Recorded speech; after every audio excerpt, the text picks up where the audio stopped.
Today's story is about a rich man who had no lack of anything in life: wealth, fame, and a luxurious lifestyle. But there was one thing missing, and that was his wife's true love. This very lack led him down the wrong path one night, where he met an unknown girl. In the beginning, everything seemed like a normal affair, but slowly, this relationship turned into a terrifying conspiracy, all of which we will see in today's complete story. So hello friends, my name is Ashley, and the story begins by showing Deric and his wife Tracy partying with their friends. Everyone was drinking, laughing, joking, and enjoying each other's company. But the reality inside was something else. We learn that Deric and Tracy's married life is not going well. Deric has begun to suspect that Tracy might be having an affair with someone else. The next day, he asks Tracy, "2 days ago, you came home from work at midnight. Can I know the reason?" Tracy says she was busy with office work, which is why she got late, and she adds a bit bluntly that she is focused on building her career. She cannot just sit at home, and he needs to understand that. Deric then tries to convince her to go on a trip. He suggests they spend a few days together and try to fix everything, but Tracy makes an excuse of work and refuses. After this, Deric leaves alone for a trip to Las Vegas, where he has come to attend a friend's bachelor party. The party was in full swing, but Deric sat alone in a corner, sad. Then his friend Raph comes and asks, "Why are you sitting like this? If there's any problem, tell me. Maybe I can solve it." Deric tells him that he has started to fully believe that Tracy is having an affair with someone. Everything was fine before, but now they live in the same house like two strangers. Raph explains to him that he is a very good husband, and feeling this way after 7 years of marriage is normal. But tonight, at this party, all of them are bachelors, so they will enjoy like bachelors. Now, Deric also tries to reduce his stress a little, and during the party, his eyes fall on a girl. Their eyes meet. Then, through conversation, light flirting begins. Deric tells her his name is Darren, and the girl tells her name is Valerie. Deric was feeling quite light while talking to her. Then Valerie asks him to dance, and Deric does not refuse. After this, they dance together for a long time, and slowly get closer and start kissing. Then they go to a room, and as soon as they enter, storms and earthquakes begin. The next morning, Deric is getting ready to leave. Then Valerie also wakes up. Deric starts looking for his phone. Then Valerie says she has put the phone in the room's safety locker. Deric asks for the password, and she says she will not tell him the password until he is ready to bring the storm once again. Out of compulsion, Deric agrees, and after getting his phone, he immediately leaves. After this, Deric returns to his city, and the next day when he goes to the office, his cousin Tyron comes to meet him. Tyron says he needs to visit his mother and needs money. Deric gives him money without thinking much because they share a brotherly bond. At the same time, Raph also arrives and sees all this. Then, after Tyron leaves, he tells Deric that he should give him a check instead of cash like this. But Deric gives first priority to his family and is not ready to hear anything against his brother. Then Raph tells him another thing, that he has a very big deal. If they both sell their agency, they can make millions and then won't need to work for the rest of their lives. But Deric refuses. He says they built this company from zero, and he does not want to sell it at any cost. Deric was very worried about Tracy. He wants that whatever problems are going on between him and Tracy get resolved. So he returns home early and tries his best to keep the atmosphere good. He tells Tracy that they should resolve their misunderstandings and move forward. Tracy also becomes happy, and their evening goes very well, because this moment had come after a long time. But then suddenly, they both get startled by some noise. Deric goes upstairs to check, because the noise came from upstairs. And then suddenly, a man attacks him. A fight begins between them. The man had come wearing a mask and carrying a gun, and he even fires a shot at Deric. But Deric survives, and the man somehow escapes from there. After this, the police arrive, and the investigation begins. Then, when the investigation in charge arrives there, Deric is shocked to see her. She is none other than Valerie, the one he met at the Las Vegas party. She starts questioning him about the attacker, but Deric could not see the man's face. Then Valerie tells Tracy that she wants to ask her something in private, and both of them go into the room where the attack happened. Deric starts to fear that maybe Valerie will tell Tracy everything, but Valerie's intention was something else. She just wanted to see Deric scared. Then, while leaving, she says that the investigation is ongoing, and every effort will be made to find out about that man, and she tells Deric not to hesitate to call her whenever he needs her. After this, the story turns toward Valerie's personal life. Valerie keeps stalking her ex-husband Carter because she wants to meet her daughter, but Carter does not let her meet him. He says that she is a careless mother, and here we learn that one day Valerie had drunk too much alcohol, and during that time, her daughter, while playing with Valerie's service revolver, accidentally shot herself. After that accident, her daughter became permanently paralyzed. After this, Carter divorced Valerie and kept custody of their daughter himself. Now Carter warns her that it is better if she stays away from her daughter. After this, we see Deric coming to the police station to meet Valerie. He says he wants to clear up what happened between them in Las Vegas. Valerie clearly says that she is a detective officer and never mixes her personal and professional life. She will not tell Tracy anything about that one night, so he should not worry about that. But she will definitely find out who came to Deric's house that night, and she tells him to be careful. After this, Deric goes to his office and searches for Valerie on the internet. Then when he returns home, he sees that Valerie is already there and talking to Tracy. Seeing this, he gets scared again. But Valerie says she had just come to re-examine the room where the attack happened. Now, Deric and Tracy's relationship had started going quite well. Then Tracy leaves for a few days for work. But now Deric starts getting worried about who could have attacked him. When he discusses this with Raph, he says that maybe Tyron had come to rob his house because he knows every corner of the house. But Deric refuses to accept this. He was also worried that maybe Valerie was playing mind games with him and enjoying seeing him scared.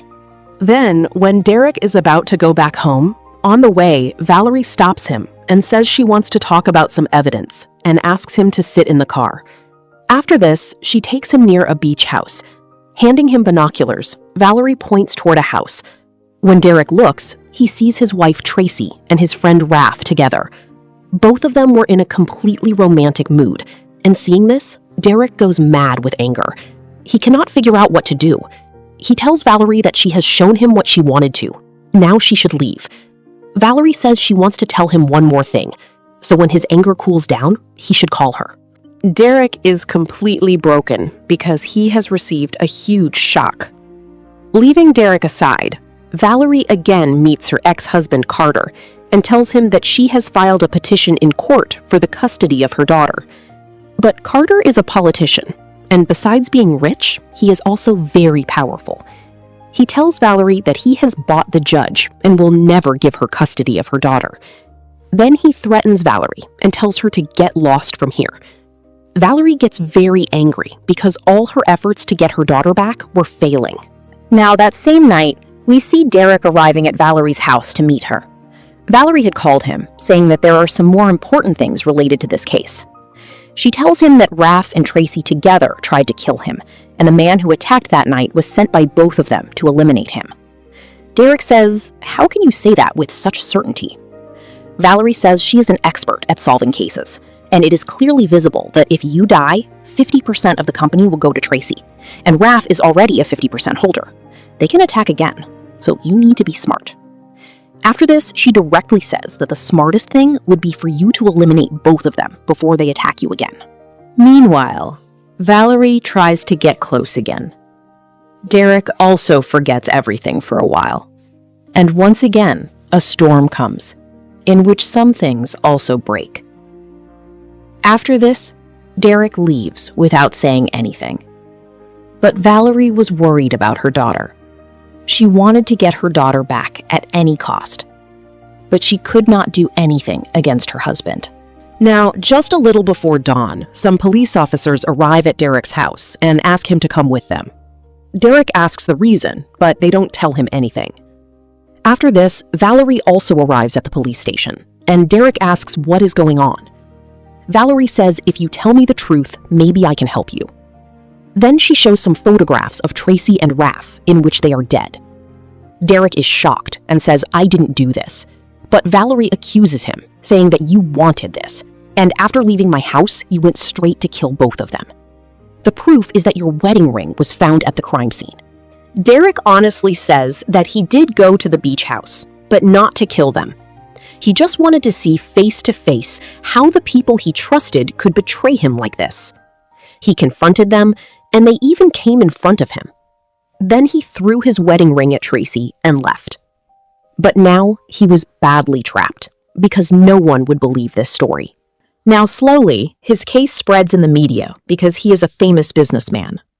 Then after Tracy's funeral, Deric returns home with his cousin Tyrone and his mother. Then outside the house, Valerie comes to talk to him. Deric asks, "What are you doing here? I didn't commit any murder." Valerie says it's very complicated. No one will believe this. Then during the conversation, she gives a small hint through which Deric understands that she was the one who killed both of them. He asks, "Why did you do that?" Valerie does not deny it, but at the same time, she warns Deric that he can't do anything. She is an officer, and if he does anything, she can kill him right now in self-defense. After this, Deric tells everything to Tyron. Tyron tells him not to worry. He will teach Valerie a lesson in his own way. Deric tries to stop him, saying they need to use their brains.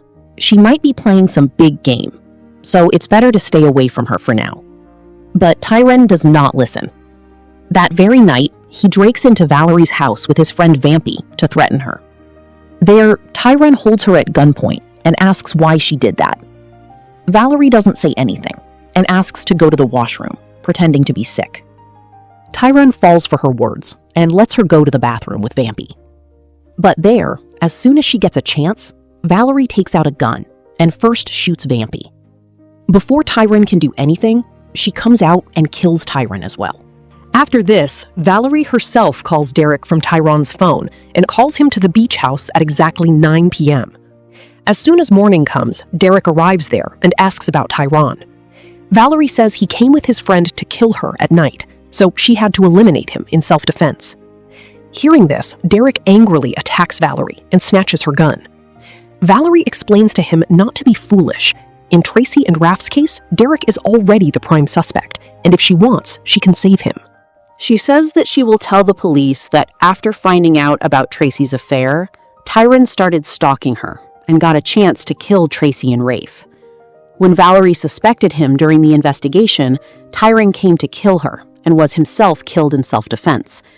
But Deric does not listen to her and shoots Valerie. But the gun was empty, and then Valerie says that the same gun he just picked up was used to kill Tracy and Raph. Now that Deric's fingerprints are on that gun, no one can stop him from getting a life sentence. After this, she threatens that if Deric does not listen to her, she will trap him in the case forever. Now her real motive comes out. She puts a final condition. Just as she killed Tracy and Raph for Deric, now Deric will kill her husband Carter. Valerie's daughter's custody is with Carter, and she wants her daughter at any cost. She explains the entire plan. Carter goes running every morning, and he must kill Carter at that exact moment. If Deric does not do this, she will trap him in Tracy's murder case. Now Deric was trapped from all sides, and out of compulsion, he reaches the place the next morning where Carter is running. But there, Deric tries to tell Carter everything, that his ex-wife Valerie has forced him to come to kill him. But Carter, without hearing him out fully, tries to snatch the gun from him. During this struggle, Carter is suddenly shot and dies right there. After this, Deric goes straight to Valerie's house and tells her that he has done her work. Now she should return the gun with fingerprints. Valerie says the gun is lying on the table. He can go and take it. Deric says fearfully that now she will probably kill him too, because with Deric dead, there will be no obstacle left in Valerie's life. Valerie says she did all of this to get her daughter back, and she will not do anything to Deric. He should just take the gun and leave from here. Deric, while leaving with the gun, says angrily that she has committed so many murders. She is a terrible woman, and her daughter does not deserve such a mother. Hearing this, Valerie gets furious and fires a shot at Deric. Deric also fires back, and as soon as one bullet hits, Valerie falls down. After this, Deric checks her and is about to leave from there. Then suddenly, Valerie attacks him with a knife and tries to kill him.